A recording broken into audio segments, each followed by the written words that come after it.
अस्सलाम वालेकुम जी। स्टूडेंट्स जो हैं उनको ख़ासकर परेशानी होती है कि याद करने में कोई बड़ा मसला बनता है उनको कि जी कुछ आसानी से याद कर लेते हैं, किसके लिए मुश्किल होती है।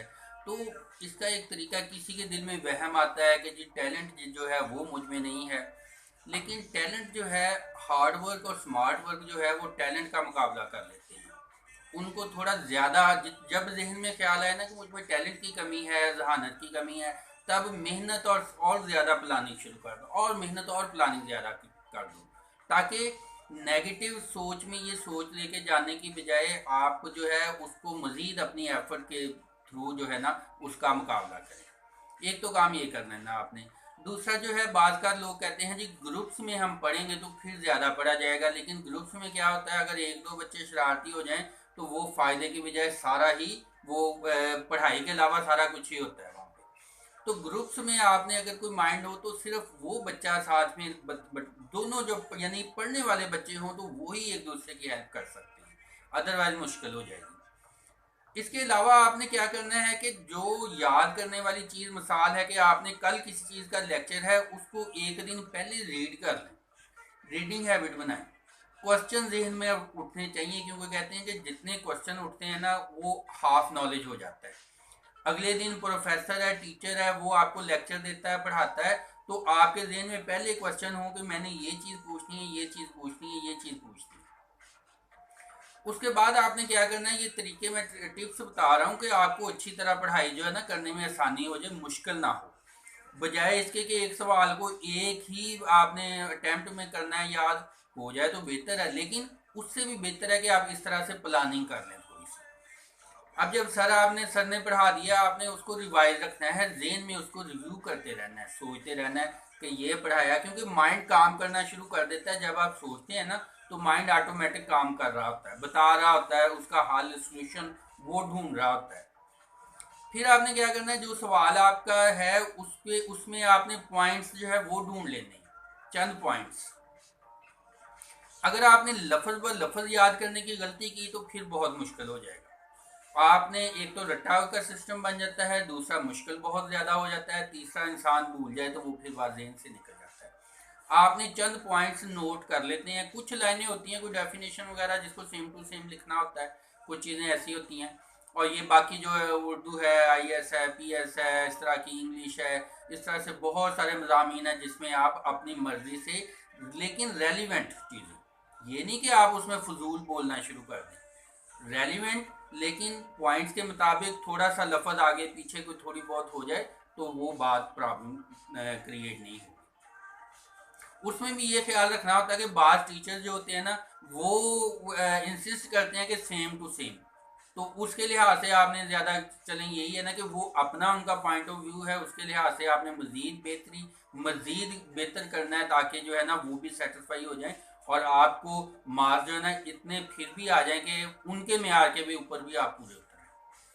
फिर आपने ये करना है कि सवाल जब एक याद करते हैं, आप उसको रीड बार बार कर लेते हैं, तो आपके जहन में वो उसके पॉइंट जो है ना 80% 70% तक आप समझते हैं कि याद हो गया, तो फिर आपने अगला पढ़ना शुरू कर देना है, ताकि जो 10 20% 30% रहता है वो थोड़ा सा गैप दे के दोबारा आप रीडिंग कर लेंगे तो वो भी आपके जहन में आ जाएगा। उसमें भी आपने ऐसे करना है कि पहले रिव्यू करना है, सोचना है कि सवाल क्या क्या था, क्या क्या पॉइंट थे, फिर जो कोई भूलती है, पॉइंट भूलता है, वो आपने पिक कर लेना है, उससे आपको वो सवाल जो है ना याद हो जाएगा। बात का होता है कि आपने सवाल जो है ना उसमें बहुत सारे, यानी मिसाल के तौर पे परिंदे भी हैं, जानवर भी हैं, पौधे भी हैं, मिक्स किए हुए हैं, याद करने में मुश्किल हो रही, आपने छोटे छोटे सेट बना लेने, उससे सवाल जो है आपका यानी कि पीसीज में डिवाइड कर लेना है आपने। क्वेश्चन जो है, कोई भी नॉलेज है, कोई भी चीज़ जो है उसको क्वेश्चंस में, उसको मज़ीद शॉर्ट पार्ट पार्ट जो है ना उसमें आपने डिवाइड कर लेना, उससे आसानी हो जाएगी।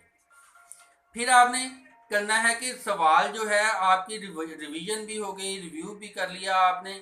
फिर ये होता है कि आपने एक क्वेश्चन को 24 घंटे के बाद रिवाइज कर लें, दिमाग दोबारा जहन में आ जाता है, ताकि वो दोबारा आपके जहन से निकल ना जाए, भूल ना जाए उसको।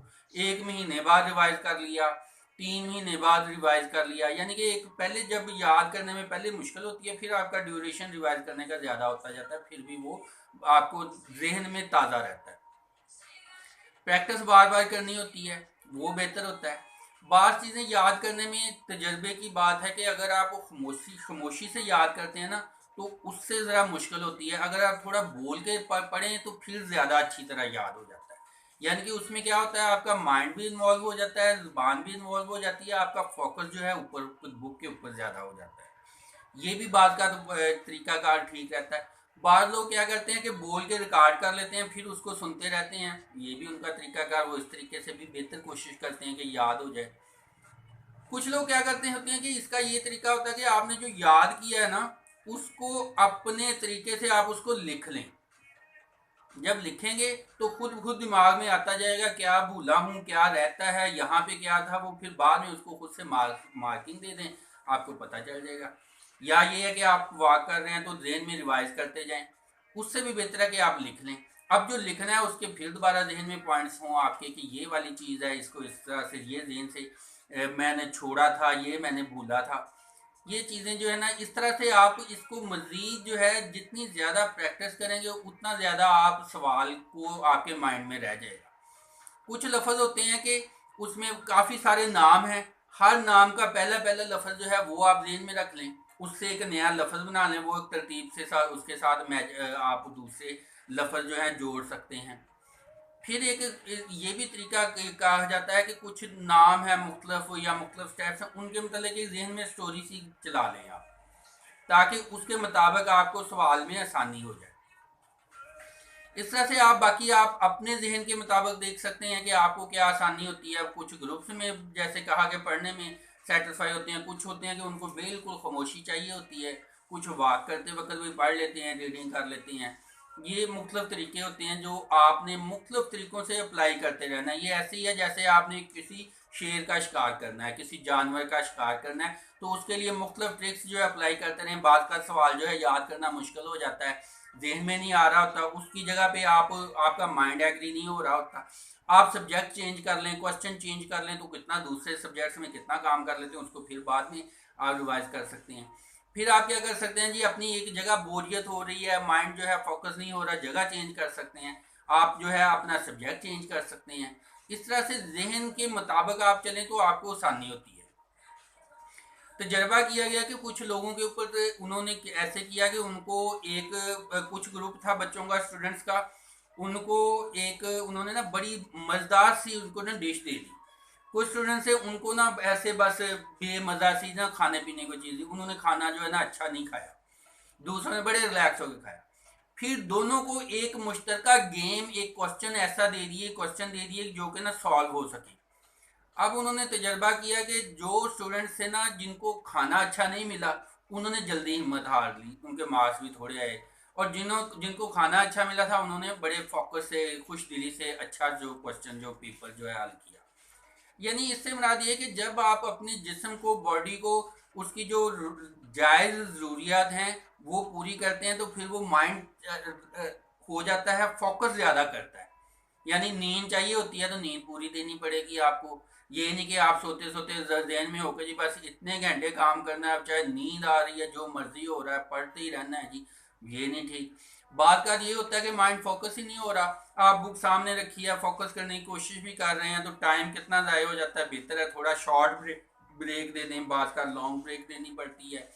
बात का ये है कि आपने थोड़ा सा इधर उधर घूम फिर लिया, गपशप कर ली, कोई हंसी मजाक करके, फिर दोबारा फोकस कर लिया स्टडी के ऊपर। यानी कि रोबोटिक सिस्टम जो वो नहीं चलता।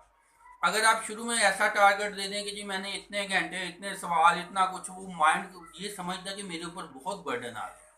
अगर आप उसको कहेंगे, खुद को कहेंगे जी हमने जी एक्सरसाइज भी करनी है, हमने थोड़ा मोबाइल को भी टाइम देना है, हमने ये भी करना है, वो भी करना है, जल्दी जल्दी काम ख़त्म कर लें, फिर बाद में हम ये रिफ्रेशमेंट देंगे, माइंड बड़ा एक्टिव हो जाता है, तेज़ काम करना शुरू कर देता है।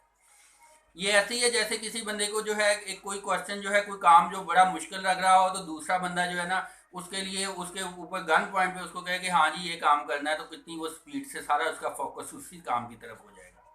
तो यहाँ पे तो हम प्रेशराइज नहीं कर रहे, यहाँ पे हम क्या कर रहे हैं, इनाम की लालच दे रहे हैं। वरना जो सख्ती है, प्लेंटी जो है वो भी चलती है कि अगर आप कहेंगे कि जब तक ये मैंने काम नहीं करना तब तक मैंने उठना नहीं है, इतना इतना वक्त जो है मैंने ये सवाल याद करके तो फिर मैंने उठना है यहाँ से, उससे भी माइंड तेज काम करता है। मुख्तफ ट्रिक्स और भी अगर आपके माइंड में कोई है तो वो भी इसके कमेंट्स में लिखिएगा। मेरे ख्याल में कोई चीज़ छूटी तो नहीं है, लेकिन फिर भी बात का जहन में कुछ चीज़ें जो हैं वो भूल जाती हैं। ये प्रैक्टिकल हम करते रहे हैं अपनी स्टडी में, उसके हिसाब से आपके सामने शेयर किया है।